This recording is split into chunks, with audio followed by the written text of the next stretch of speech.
اور بعض عاشقوں نے اس آیت کا ترجمہ عجیب کیا ہے، وَلَذِكْرُ اللَّهِ أَكْبَرُ، کہ بندہ جب اللہ کو یاد کرتا ہے اللہ تعالیٰ اتنا خوش ہوتے ہیں کہ اللہ بھی اسے یاد کرتے ہیں۔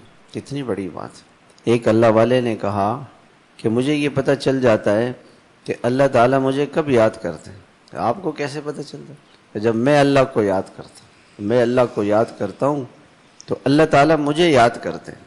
دنیا کا کوئی بادشاہ، کوئی منصب والا، کوئی عہدے والا، کوئی مال والا آدمی کو یاد کرے تو کتنا آدمی خوش ہوتا ہے، اوہ فلاں آدمی نے مجھے یاد کیا ہے بھائی، اور میرا خیال رکھے گا، میری ضرورتیں پوری کرے گا۔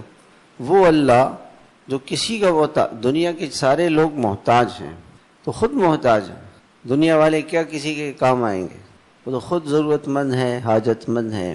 ایک وہ ذات ہے اللہ کی جو اس کو کسی کی ضرورت نہیں ہے، صمد ہے، بے نیاز ہے، اس کو کسی کی ضرورت، سب اس کے محتاج۔ وہ اللہ جس کو کسی کی ضرورت نہیں، وہ کسی کو یاد کر لیں۔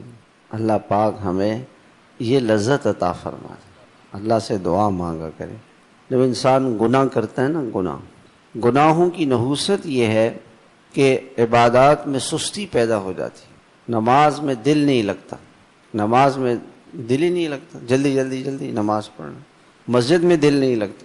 ابھی امام نے سلام پھیرا ہوتا ہے نا، السلام علیکم ورحمۃ اللہ، السلام علیکم، بس وہ لوگ روانہ ہو جاتے۔ اگر کوئی آدمی یہ کہہ دے کہ جو نماز کے بعد 5 منٹ ٹھہرے گا اس کو 500 روپے ملیں گے، کتنے لوگ ٹھہریں گے؟ سب 10 منٹ ٹھہریں گے تاکہ 1000 مل جائے۔